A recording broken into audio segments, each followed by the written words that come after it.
이번 시간은 4주차로서 행동경제학 관점 올바른 돈사용법에 대해서 같이 생각해보는 시간을 갖도록 하겠습니다. 먼저 4주차 1교시로는 행동경제학에 대해서 같이 살펴보는 시간을 갖겠습니다. 이번 시간에 학습하실 내용은 1교시에는 행동경제학, 2교시에는 행동경제학 실제 사례, 3교시에는 돈의 속성과 올바른 돈사용법에 대해서 같이 연구하는 시간을 갖겠습니다. 먼저 학습 목표를 보시면 행동경제학에 대해서 설명할 수 있습니다. 행동경제학 실제 사례에 대해서 이해할 수 있다. 돈의 속성과 올바른 돈 사용법에 대해서 이해할 수 있다. 학습 목차로는 1교시에는 행동경제학, 2교시에는 행동경제학 실제 사례, 3교시는 돈의 속성과 올바른 돈 사용법에 대해서 학습하도록 하겠습니다. 먼저 지난 시간에 학습하신 내용을 리뷰해보는 시간 갖겠습니다. 지난 시간에는 3주차로서 금융시장 및 금융상품 이해를 주제로 다음과 같이 학습하였습니다. 1교시 금융시장, 2교시 금융상품 1, 3교시 금융상품 2에 대해서 학습하였습니다. 지난 시간에 학습하신 내용을 간단하게 리뷰해 보겠습니다. 먼저 우리나라 금융시장의 구조에 대해서 우리가 학습하였습니다. 그래서 금융시장은 크게 직접 금융시장과 간접 금융시장으로 나뉘는데, 직접 금융시장은 우리가 적자 지출 단위와 흑자 지출 단위가 서로 중개기간 없이 만나는 걸 말한다. 그래서 적자 지출 단위, 흑자 지출 단위는 우리가 가계기업 정부가 다 해당되고, 직접 금융시장은 크게 4개 시장으로 나뉘는데, 첫 번째 단기금융시장. 단기금융시장은 만기가 1년 미만인 시장을 말합니다. 그래서 여러분들이 보시는 바와 같이 콜이나 RP, CP, CD 이런 것들을 판매하는 시장을 단기금융시장이라고 하고, 자본시장은 만기가 1년 이상인 시장, 대표적인 게 주식시장, 채권시장, 자산유동화증권시장이라고 말씀드렸습니다. 그리고 외환시장이 있고, 네 번째는 파생상품시장. 파생상품은 우리가 기초자산을 대상으로 하는 상품을 만드는 시장을 파생상품 시장이라고 하는데, 파생상품은 우리가 선도, 선물, 옵션, 스와브 4가지로 구성이 되어 있다는 것을 학습하였습니다. 간접금융시장이라는 게 있다고 말씀드렸죠. 간접금융시장은 우리가 흑자 지출 단위와 적자 지출 단위가 직접 만나는 게 아니고 중개기관을 통해서 만나는 것을 말하는데, 우리가 이때 중개기관은 대부분 금융기관을 말한다. 그래서 간접금융시장의 대표적인 것은 예대시장. 예대시장은 예금과 대출시장을 말하고, 또 여러분들 잘 아시는 집합투자, 펀드시장. 그래서 펀드시장은 우리가 펀드는 크게 자본시장법상 5가지로 구분된다고 했죠. 증권집합투자기구, 부동산집합투자기구, 특별자산집합투자기구, 혼합자산집합투자기구, 단기금융집합투자기구 이렇게 구성이 된다고 말씀드렸습니다. 그리고 또 신탁시장이 있다. 신탁시장은 우리가 대상에 따라서 금전신탁, 재산신탁, 종합재산신탁으로 구분이 된다고 말씀드렸습니다. 그 다음에 보험시장. 그래서 보험시장은 생명보험, 손해보험, 상해보험을 구성되어 있다. 그래서 우리가 크게 우리나라 금융시장은 직접 금융시장과 간접 금융시장으로 구분했다는 것을 지난 시간에 학습했습니다. 이어서 자본시장법상 우리가 금융상품을 분류하는 것에 대해서 학습하였습니다. 그래서 금융상품은 크게 금융투자상품과 비금융투자상품으로 나뉘는데, 금융투자상품이란 건 원본 손실 가능성이 있는 것은 금융투자상품, 원본 손실 가능성이 없는 것은 비금융투자상품이라고 한다고 설명을 드렸습니다. 그래서 비금융투자상품의 대표적인 건 예금을 말씀드리죠. 그래서 투자상품이란 일단 기본적으로 투자성이 있느냐 없느냐로 판단합니다. 투자성이 있다는 것은 하이리스크 하이리턴처럼 결국은 원본 손실 가능성인데, 원본 손실 가능성이 우리가 원금만 손실 가능성이 있을 때는 증권이라고 하고, 원금보다 초과 손실 가능성이 있을 때는 우리가 파생상품이라고 합니다. 그래서 보통 우리가 이제 원금보다 초과 손실 가능성이 있는 건 파생상품, 훨씬 증권보다 위험이 크다고 했죠. 파생상품은 정형화된 시장에서 거래하느냐에 따라서 장내 파생상품과 장외 파생상품으로 구분한다는 것을 지난 시간에 학습하였습니다. 이어서 우리가 보험에 대해서 또 학습을 했죠. 그래서 보험은 우리가 이제 크게 그러니까 발생 빈도와 위험 크기가 낮은 경우가 있고, 또 발생 빈도는 높지만 위험 크기가 낮은 경우, 또한 발생 빈도는 낮지만 위험 크기가 큰 경우, 발생 빈도도 높고 위험 크기가 큰 경우 어떻게 대처하느냐. 그래서 우리가 보험 가입의 가장 효율적인 조건은 발생 빈도는 낮고 위험 크기가 큰 경우에 가능하다고 설명을 드렸습니다. 그래서 발생 빈도가 높고 위험 크기가 낮은 경우는 우리가 위험 제물하는 방법으로 우리가 해결해서 본인이 가지고 있는 돈으로 해결할 수 있다고 했습니다. 그리고 발생 빈도도 높고 위험 크기도 클 때는 우리가 위험을 회피하는 것이 최선이다. 그리고 발생 빈도는 낮고 위험 크기가 낮은 경우는 위험을 그대로 보유하고 가는 경우가 있다. 그리고 발생 빈도는 낮지만 위험 크기가 큰 경우, 예를 들어서 암보험이라든지 아니면은 자동차 보험, 그리고 종신보험, 이런 것들이 바로 발생 빈도는 낮지만 위험이 큰 경우는 이것은 내가 보유하는 거고 회피하는 것보다는 위험을 이전하는 것이 가장 효율적이고, 이게 바로 보험의 대상이라는 것을 우리가 지난 시간에 학습하였습니다. 자, 드디어 이제 이번 시간에 학습하실 내용의 행동경제학에 대해서 살펴보도록 하겠습니다. 자, 행동경제학은 우리가 경제학이 약 300년 전통에서 우리가 완벽한 합리성, 합리적 이익의 극대치와 만족을 최대화를 위한 선택이라는 경제학. 우리가 경제학은 1776년 아담 스미스의 국부론에 의해서 보이지 않는 돈에서 우리가 경제학이 출발됐다고 합니다. 그래서 모든 경제 주체들은 효용이나 이익의 극대화를 위해서 최선의 선택을 한다는 게 경제학의 어떤 300년 전통이었는데, 우리가 데니얼 캐너먼이라는 우리가 행동경제학 학자가 나오면서 경제학과 심리학을 합쳐서 이제 행동경제학을 연구하게 된 거죠. 그래서 인간은 합리적이 아니라 비합리적 행동을 할 수가 있다. 그래서 간혹가다 제한된 합리성을 하기 때문에 심리적 측면에서 인간 행동의 본질을 이해해야 된다. 그래서 약 30년밖에 안 된 행동경제학이 주류인 경제학을 지금은 밀쳐내고, 현재는 모든 마케팅이나 또 경제학에서 주류로 떠오른, 그래서 여러분들 잘 아시는 바와 같이 데니얼 캐너먼은 우리가 또 심지어 노벨 경제학상을, 우리가 심리학자로는 최초로 노벨 경제학상을 수상한 행동경제학의 창시자라고 볼 수 있습니다. 그래서 행동경제학에 대해서 아마 여러분들이 행동재무학이라고도 하고 하는데, 우리는 이제 행동경제학이라는 언어를 가지고 한번 재무적 관점에서 이게 어느 정도의 우리한테 영향을 미치느냐 한번 살펴보는 시간을 갖겠습니다. 자, 그러면 행동경제학자의 어떤 주장을 보면은, 행동경제학자들은 이런 얘기를 합니다. 경제 주체는 완전히 합리적이지 않기 때문에 시장에서 우리가 어림짐작과 편향이 일어난다. 그래서 어림짐작이라는 걸 우리가 휴리스틱이라고 하고, 그다음 편향이라는 걸 바이어스라고 합니다. 그래서 이런 것들이 항상 발생한다. 그리고 또한 이러한 비합리성은 감정이 아니라 우리가 인지체계에 의해서 우리가 사람들이 어떤 감정이 아니라 인지체계, 우리 뇌에서 그런 어떤 작동이 되기 때문에 우리는, 인간은 어림짐작하고 편향이 일어날 수밖에 없다. 그래서 인간은 절대 합리적이지 않다. 이것을 주장하신 분이 바로 데니얼 캐너먼이 바로 행동경제학자였던 창시자로서 2002년도에 노벨 경제학상을 수상해갖고, 지금은 이제 굉장히 이 이론들이 많은 곳에서 마케팅이나 이런 데서 지금 활용이 되고 있고, 오히려 주류인 경제학을 앞서는 지금 어떤 학문으로 자리 잡고 있다고 말씀드릴 수가 있습니다.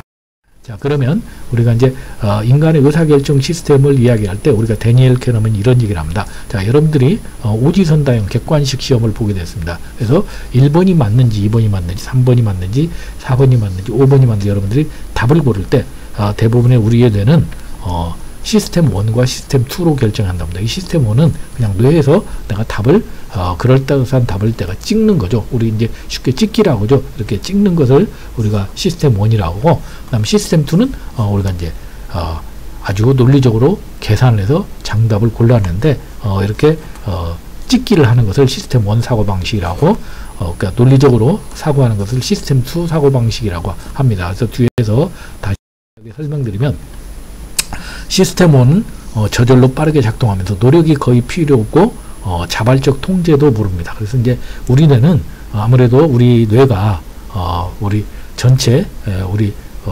인체에서 차지하는 비중은 2%지만 에너지율은 20%를 사용하기 때문에 어떤 인간의 뇌는 인간이 어떤 그 생존을 위해서 효율성을 느끼기 위해서 인간의 뇌를 가급적이면은 가동을 안 시키는 쪽으로 작동이 된다는 거죠. 그래서 어지간한 것은 인간이 그냥 인지적 어떤 그 본인이 알고 있는 어떤 휴리스틱으로 어림짐작으로 해결하게 된다는 거죠. 그래서 예를 들어서 1 곱하기 2 같은 경우 할 때는 여러분들이 굳이 계산할 필요 없이 2라는 답이 자동으로 나오는 거죠. 여러분들이 예를 들어서 슬픈 사람의 얼굴을 보면은 저 사람은 굉장히 슬프구나 이렇게 인지하는 것과 같은 이런 것들은 시스템 1으로 특별히 노력이 없이도 작동이 되는 이런 게 되고, 이런 것을 활용하게 되고, 만약에 시스템 2는 아무 때나 나서지 않고 노력이 요구되는 정신활동이 필요한 때만 작동이 됩니다. 그래서 만약에 23 곱하기 32 이런 걸 할 때는 물론 암산을 잘하는 사람은 쉽게 계산할 수 있겠지만, 이런 걸 할 때는 우리가 이제 시스템 1이 작동되지 않고 우리가 충분히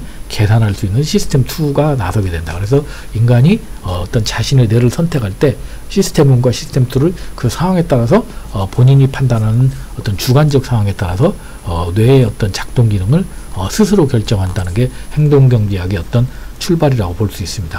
그러면 행동경제학 우리가 소개 책자가 좀 여러 책이 있는데 저는 이거 중에서 한 3권 정도는 읽었는데 소개를 해드리면 먼저 첫 번째 상식 밖의 경제학이라는 책이 있습니다.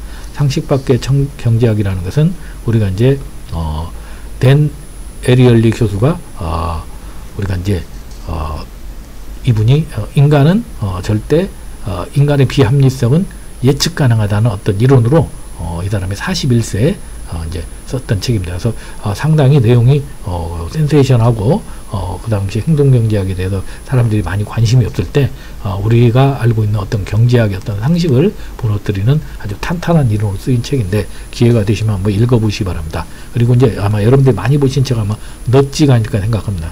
넛지라는 것은 팔꿈치로 쿡쿡 찌르다라는 어떤 이런 아주 우리가 코끼리 어미 코끼리가 저기 보시면 새끼 코끼리하고 걸어가면서 새끼가 방향을 이렇게 다른 쪽으로 갈 때 이렇게 코로 살짝만 새끼 어떤 꼬리 쪽 등이나 이런 쪽을 건드리면 알아서 이렇게 새끼가 이렇게 좋은 방향으로 이끌어오는 것처럼 우리가 이제 편견 때문에 실수를 반복하는 인간들을 부드럽게 우리가 넛지함으로써 현명한 선택을 이끌어낼 수 있다고 주장한 책이 되겠습니다. 그래서 상당히 내용이 탄탄한 책으로서 리처드 H. 탈러라는 시카고 대학 교수가 썼던 책이 되겠습니다. 한번 읽어보시면 되겠고 또한 똑똑한 사람들의 멍청한 선택이라는 책도 있고 그 다음에 행동경제학이라는 책이 있는데 저는 개인적으로 생각에 관한 생각이라는 저 책을 추천을 드리고 싶습니다. 제 연구실에도 지금 있는 책인데 저거는 데니얼 캐너먼이 이제 썼던 책입니다. 그래서 상당히 2015년도에 나온 책인데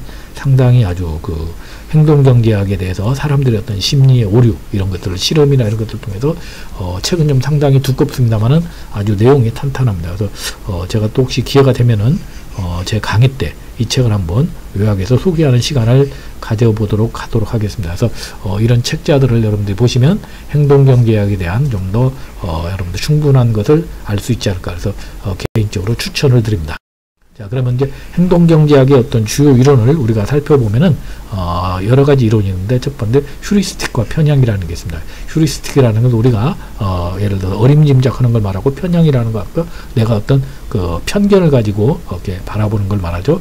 그 다음에 전망이론이라는 게 있습니다. 그래서 이게 이제 가장 어떤 행동경제학의 대표적인 이론인데 프로스펙스 시어리라고 해서 데니얼 캐너먼이 봤던 전망이론. 그래서 인간은 뭐 손실회피 성향이 있고 뭐 이런 것들이 있는 아주 대표적인 이론이 되겠습니다. 그리고 심리적 회계라는 이론이 있고 시간선호라는 게 있다. 그래서 세부적인 내용을 보면은 휴리스틱과 편향에서는 우리가 3가지의 내용을 여기서 소개해 드리도록 하겠습니다. 그래서 가용성 휴리스틱, 대표성 휴리스틱, 감정 휴리스틱인데 세부적인 내용은 뒤에서 또 설명을 드리도록 하겠습니다. 사례를 통해서. 그 다음에 전망이론에서는 우리가 준거점 의존성, 민감도 체험성, 손실 회피 성향 이런 것들에 대한 또 내용들이 전망이론의 근거로 활용이 됩니다. 심리적 회계로는 보유효과, 매몰비용 효과, 프레이밍 효과라는 것들이 심리적 회계의 어떤 백그라운드로 활용되고 있고 시간선호에서는 시기추론이론과 피크앤드 효과 등이 있습니다. 그래서 우리가 1교시에서는 우리가 행동경제학에 대한 주요 이론의 어떤 이론적 근거를 학습하시게 될 것이고 2교시에서는 실제 어떤 사례를 가지고 이게 바로 가용성 휴리스틱이니 아니면 전망이론인지 아니면 심리적 효기의 보유효과인지 이런 것들 한번 문제나 사례를 통해서 여러분들이 같이 이해하는 시간을 가져서 행동경제학을 쉽게 여러분들이 이해하고 한번 활용해 볼 수 있는 그런 시간으로 운영해 보자고 합니다.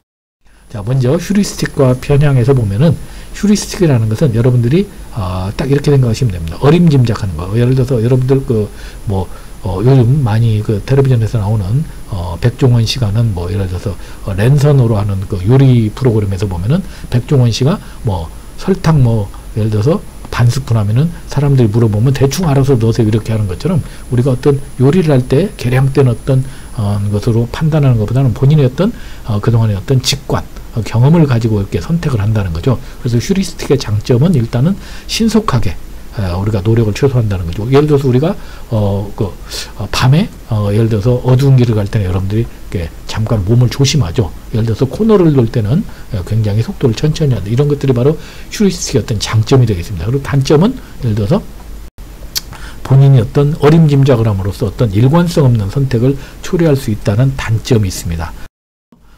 우리가 휴리스틱에는 크게 이제 3가지가 있습니다. 첫 번째는 우리가 이제 가용성 먼저 휴리스틱이라는 게 있습니다. 가용성 휴리스틱이라는 것은 우리가 뭐냐면 우리는 통상적으로 이제 저장된 기억으로서 우리가 이제 일반적으로 우리가 판단한다는 거죠.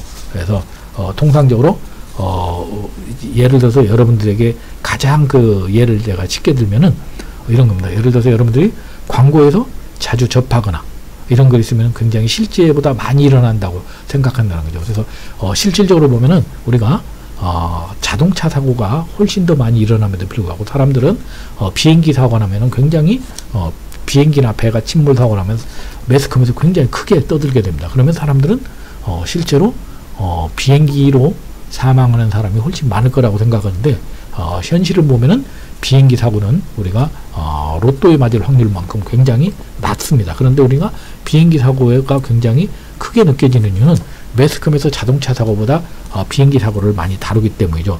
그래서 이런 것들이 바로 우리가 가용성 휴리스틱입니다. 우리는 내가 가지고 있는 기억으로부터 그걸 가지고 내 정보가 맞다고 판단하는 거죠. 그러면 이런 것들이 어떤 문제점이 있느냐? 바로 사후 판단 편향이라는 걸 갖는다는 얘기입니다. 자, 사후 판단 편향이라는 건 뭐냐면 어떤 사건의 결과를 알고 나서 자신이 마치 그러한 결과가 나타나기 전부터 예측하고 있었던 것처럼 생각하는 거. 여러분들 무슨 말인지 잘 이해가 안 되실 것 같은데요. 제가 사례를 설명드리겠습니다. 저는 개인적으로 굉장히 축구나 이런 것들을 좋아합니다. 잘은 하지 못하지만 보는 걸 좋아하는데 우리가 축구 같은 걸 보면 국가대표 축구에서 우리가 이제 많이 감독들이 욕을 먹는 이유가 후반전에 우리나라가 1대0으로 지고 있는데 만약에 그때 여러분들이 원하는 예를 들어서 뭐 손흥민 선수라든지 아니면은 예를 들어서 잘하는 예를 들어서 황희찬이라든지 이런 선수로 교체를 해야 되는데 감독이 교체를 만약에 했습니다. 그래서 선수가 교체한 선수가 골인을 딱 시키고 나면은 대부분의 우리 시청자들은 뭐라고 그러냐? 감독이 선수 교체할 때 내가 성공할 수 있다는 걸 이미 나는 확신했다. 이렇게 이야기를 하는데 실은 그게 확신이 아니라 결과가 나오니까 그걸 가지고 마치 자신이 알고 있었던 것처럼 이렇게 말을 한다는 거죠. 반대로 만약에 그 축구 시합에서 손흥민 선수를 교체했는데 그 손흥민 선수가 만약에 자살골을 넣었다고 보겠습니다. 그러면 반대로 나는 저 감독 선수가 오늘 손흥민이 컨디션이 안 좋아서 교체를 안 해야 되는데 이미 내가 교체할 때부터 실패할 걸 알았다. 이렇게 하면서 우리는 자신의 어떤 합리화를 시킨다는 거죠. 이게 바로 사후 판단 편향이 되어 있습니다. 그래서 본인의 어떤 잘못을 나는 이미 결과를 보고 나는 이런 것들이 있을 수 있었던 거 알았다고 이렇게 합리화하는 것이 바로 사후 판단 편향이라고 봅니다. 자, 두 번째는 우리가 이제 대표성 휴리스틱입니다. 대표성 휴리스틱이라는 것은 어떤 사건이 전체를 대표한다고 판단할 경우 이를 통해서 빈도와 확률을 판단하는 것을 우리가 말합니다. 자, 대표성 휴리스틱의 대표적인 건 뭐냐면은 여러분들이 이제 동전 던지기를 만약에 한다고 했습니다. 그럼 동전을 앞면과 뒷면에 나올 확률은 5대5입니다. 50대 50인데 어떤 사람이 동전을 던졌는데 연속해서 5번이 앞면이 나왔다고 보겠습니다. 그러면 우리는 6번째 동전을 던질 때 대부분 앞면에다가 이렇게 예를 들어서 본인이 이렇게 확률을 거는 경우가 많다고 합니다. 그 이유는 뭐냐면 5번 정도 동전이 앞면에 나왔다는 얘기는 이번에도 앞면이 또 나올 것이라고 그렇게 생각하는 건데 실은 이게 확률적으로 보면 대수의 법칙에 하면은 무조건 이것은 앞면과 뒷면에 나올 확률은 50대 50이니까 그것은 맞지 않는다는 거죠. 이런 것들은 바로 우리가 대표성 휴리스틱의 편향이라고 보겠습니다. 그래서 대부분 사람들은 우리가 본인의 어떤 본인이 알고 있는 브랜드, 그래서 우리가 뭔가 예를 들어서 브랜드 명품 브랜드를 사람들이 사는 이유는 저 명품은 무조건 저 가격 대비 효용이 있을 것이라고 미리 예측해서 판단해 버린다는 거죠. 이런 것들이 대표성 휴리스틱이 되겠습니다. 자, 이어서 우리가 감정 휴리스틱에 대해서 보도록 하겠습니다. 감정 휴리스틱이라는 것은 쉽게 말해서 어떤 감정을 가지고 사람들이 판단한다는 거죠. 그래서 본인이 좋은 감정을 가지고 있을 때는 그것을 굉장히 메리트가 많은 상품으로 인정을 하고 본인이 싫은 감정을 가지고 있을 때는 메리트가 적다고 판단합니다. 그래서 예를 들어서 제가 굉장히 먹는 걸 좋아한다고 보겠습니다. 그러면은 저는 주식을 투자할 때도 아무래도 식품주에 대해서 굉장히 좋은 감정을 가지고 투자를 합니다. 그런데 제가 예를 들어서 어떤 금융주에 대해서 저는 싫어하는 성향이 있다고 보면 금융상품에 대해서는 무조건 리스크가 높다고 생각한다는 거고, 근데 이런 것들은 전혀 어떤 위험과 수익에 대해서 예측이 안 되는 거죠. 본인이 할 수 없는 것을 본인이 마치 통제할 수 있다고 생각하는 것처럼 우리가 감정 휴리스틱이라는 것은 본인이 스스로 자기가 좋아하는 것은 자기가 통제할 수 있다고 생각합니다. 그래서 대부분이 자기가 어떤 좋아하는 일을 선택할 때는 자기가 그걸 충분히 통제할 수 있다고 사람들이 생각하는, 착각하는 것이 바로 감정 휴리스틱의 어떤 편향이라고 보겠습니다. 자, 이어서 이제 전망 이론에 대해서 살펴보도록 하겠습니다.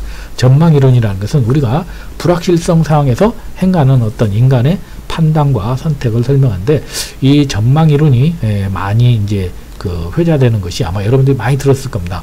여러분들이 똑같은 이익과 손실에 있을 때 우리가 어떤 걸 선택하느냐. 그래서 이득 관련 대안에서 선택할 때는 사람들은 크지만 불확실한 이득보다는 작지만 확실한 이득을 선호한다. 아마 이렇게 설명드리면 잘 모를 것 같습니다. 뒤에서 사례를 다시 뭐 이 교시 때 설명드리겠지만, 만약에 여러분들에게 제가 두 가지를 선택하도록 합니다. 자, 50% 확률로 100만 원을 받을 수가 있습니다. A안이군. B안은 100% 확률로 50만 원을 받습니다. 무슨 말이냐면 이건 기대값은 똑같이 50만 원입니다.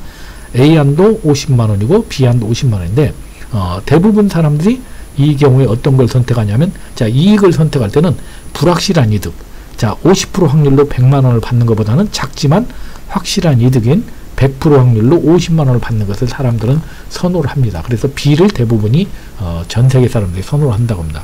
그런데 반대로 손실과 관련된 대안에서 선택할 때는 우리는 작지만 확실한 손실보다는 크지만 불확실성이 내포된 손실을 선호합니다. 그래서 예를 들어 보겠습니다. 제가 50% 확률로 100만 원을 잃는 경우하고 100% 확률로 50만 원을 잃는 경우, 자, 이것도 기대값은 첫 번째 한도 마이너스 50만 원이고 두 번째 한도 마이너스 50만 원인데 대부분의 사람들은 이때는 앞에 C안을 선택합니다. 자, 50% 확률로 100만 원을 잃는 경우를 선택합니다. 그 이유는 우리가 100%로 우리가 50만 원을 손해보는 겁니다. 혹시라도 내가 한 푼도 안 잃을 수 있는 그런 가능성을 보고, 손실일 때는 우리가 불확실성을 선호하고 이익일 때는 확실한 걸 선호합니다. 그래서 대부분 사람들이 예금을, 이자가 낮더라도 예금을 하는 이유가 바로 확실한 걸 선택하는 경우가 많고, 우리가 또 복권을 살 때는 약간 손실이 보더라도 이렇게 과다하게 투자하는 이유는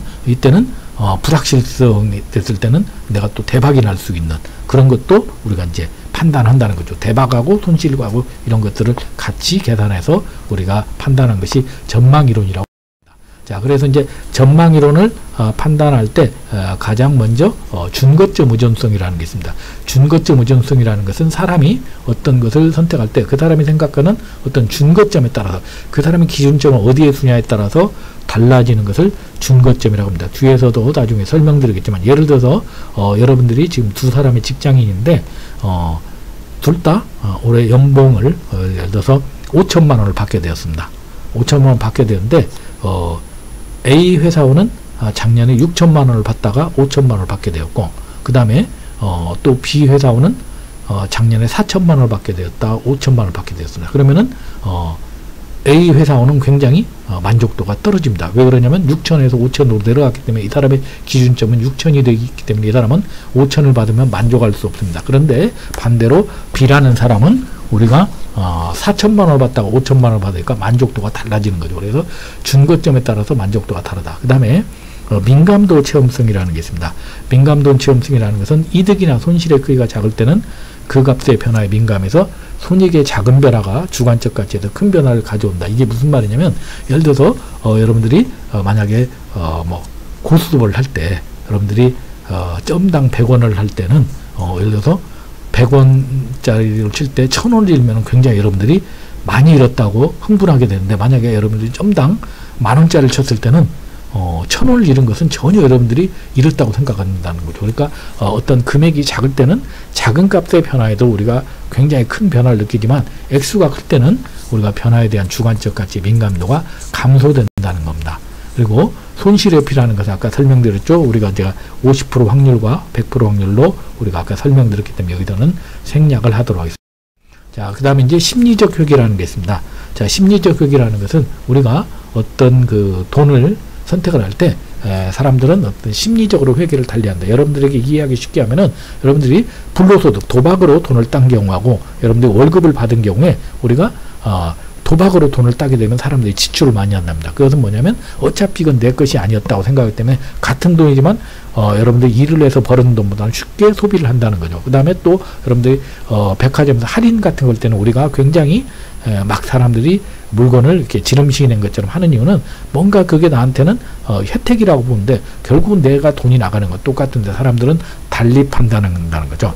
그래서 심리적 회계에서 가장 많이 얘기하는 것은 보유효과 이론입니다. 보유효과라는 건 뭐냐면 어떤 물건을 본인이 가지고 있을 때 그것을 굉장히 사람들은 자기 것을 가치 있다고 생각합니다. 그래서 많은 실험들인데 본인이 가지고 있는 컵을 예를 들어서 똑같은 컵을 만약에 시장에서 10,000원짜리 컵을 만약에 본인이 가지고 있는 사람에게 이거 얼마에 팔 거냐고 물어보면 20,000원이나 30,000원에 팔겠다고 하는 사람들이 많답니다. 그것은 뭐냐면 본인이 가지고 있을 때는 굉장히 사람들이 그것을 소중하게 생각한다는 거죠. 그래서 이거를 활용한 마케팅이 대부분 이제 예를 들어서 자동차를 한번 시승하게 한다든지 아니면 여러분들이 요즘 홈쇼핑 같은 데서 사용하고 나서 반품해도 된다. 이러면 사람들은 사용을 하고 나면은 이게 이미 내 거라는 생각이 들어서 소유효과 때문에 보유를 하려는 게 많아서 반품이 생각보다 없다는 이야기입니다.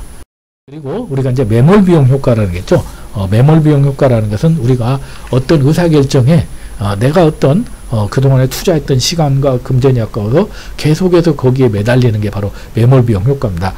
대표적인 어떤 사례를 말씀드리면 1969년도에 영국과 프랑스가 콩코드기로 해서 우리가 이제 음속보다 더 빠른 비행기로 해서 예를 들어서 태평양을 건너는 비행기 프로젝트를 했습니다. 그래서 이것이 굉장히 이제 성공적으로 마무리될 텐데 문제는 이게 채산성이 없어서 결국은 접어야 되는데 계속해서 이제 그동안 들인 시간이 아까워서 계속해서 이제 투자를 해가지고 결국은 영국과 프랑스가 굉장히 피해를 보고 이 콩코드 사업을 접었다고 합니다. 아마 여러분들이 그런 경험 많을 겁니다. 여러분들 아마 주식 투자 많이 할 건데 저도 그런 경험 굉장히 많습니다. 자, 주식을 사서 여러분들이 오르면 다행인데 대부분 떨어지게 되면은 대부분 그 주식을 우리가 파는 것이 아니라 그 주식을 물타기라고 더 사게 됩니다. 그 이유는 뭐냐면 언젠가는 오르겠지 해갖고 손실을 가지고 가는데 이런 것들이 바로 뭐냐면 매몰비용 효과의 대표적인 사례입니다. 그래서 주식은 예를 들어서 제대로 된 투자는 한 10% 정도 손실을 보면 과감히 손절을 해야 되는데 저도 심지어 10년까지 끌고 가서 원금의 반도 못 받고 판 경우도 있습니다. 그래서 이런 것들을 보면은 어떤 인간들의 어떤 매몰비용 효과가 굉장히 심하다고 합니다. 자, 그리고 이제 프레이밍 효과라는 게 있습니다. 프레이밍이라는 것은 우리가 어떤 시각으로 바라보느냐에 따라서 판단이 달라진다는 거죠. 여러분들 많이 얘기하는 것이 컵에 물이 반이 있을 때 어떤 사람은 이게 컵에 물이 반이 있구나 하고 긍정적으로 보는 사람이 있고 컵에 물이 반밖에 없다고 부정적으로 보는 게 있는데 이런 것들이 바로 프레이밍 효과인데 나중에 뒤에서 사례로 설명을 드립니다. 자, 그리고 이제 시간선호라는 이론이 있습니다. 시간선호 이론에서 시기추론 이론이라는 건 뭐냐면 먼 미래에 발생할 사건과 가까운 미래에 발생할 사건에 대해서 사람들은 평가를 다른 걸로 한답니다. 가급적이면 사람들은 가까운 미래에 발생할 사건보다는 먼 미래에 발생할 사건에 대해서 낙관적으로 판단한다는 이야기입니다. 그래서 이 얘기는 뭐냐면 예를 들어서 여러분들이 내년도 여름휴가를 계획을 한다면 대부분 이제 코로나도 끝났으니까 내년은 내가 세계 일주를 가야지 이렇게 계획을 한다고 합니다. 그래서 사람들이 먼 미래를 생각할 때는 우리가 바람직한 어떤 본인이 그럴 수 있을 거라는 어떤 본인의 어떤 가능성보다는 바람직함을 가지고 판단하게 되는데 실제로 우리가 이제 막상 내년에 여름휴가가 닥치되면 해외여행 가는 것이 실은 또 만만치 않겠죠. 비용이나 또 여러 가지 이유 때문에 그때는 국내 여행을 이렇게 선호할 수도 있습니다. 그래서 이때는 우리가 실제로 시간이 가까운 사례가 되면 이때는 우리가 실행 가능성으로 바꾼다는 거죠. 이런 것처럼 인간이 어떤 같은 사건을 바라보더라도 멀리 남아있을 때는 낙관적으로 판단하지만 실제 시간이 가까우면 현실적으로 실행 가능성으로 판단하는 것들도 어떤 행동경제학에서 시간 선호의 오류라고. 자, 마지막으로 우리가 피크앤드 효과라는 게 있습니다. 자, 피크앤드 효과라는 것은 우리가 실질적으로 사람들이 어떤 경험을 할 때 본인이 가장 좋았던 것과 어떤 가장 안 좋았던 것을 중심으로 평가한다는 겁니다. 무슨 말이냐면 우리가 여러분들이 어떤 여행을 가족들하고 떠나는데 굉장히 기대를 하고 하는데 굉장히 여행이 안 좋았습니다. 예를 들어서 여러분들이 비도 많이 맞고 했는데 여러분들이 만약에 내년에 이제 오면서 내년엔 더 이상 여행을 안 가야지 이렇게 하고 왔는데 마지막 여행지에서 들렸을 때 거기에서 새로운 맛집을 만나고 굉장히 여러분들이 가성비 좋은 맛집을 마지막으로 하고 여행을 끝나고 오면은 대부분의 사람들이 내년에도 여행을 가야지 이렇게 생각한답니다. 그 이유는 그동안에 안 좋았던 것들이 마지막 끝나는 시점에서 맛집을 개발함으로써 좋은 서비스를 받은 것을 가지고 모든 여행을 좋은 효과로 이렇게 이끌어 간다는 거죠. 그래서 우리가 어떤 정점이나 저점을 가지고 이렇게 판단하는 것을 피크앤드 효과라고 말씀드릴 수가 있습니다. 자, 다음 시간에는 우리가 이번 시간에 학습했던 내용을 실제 사례를 가지고 같이 한번 행동경제학의 같은 그 이론을 같이 살펴보는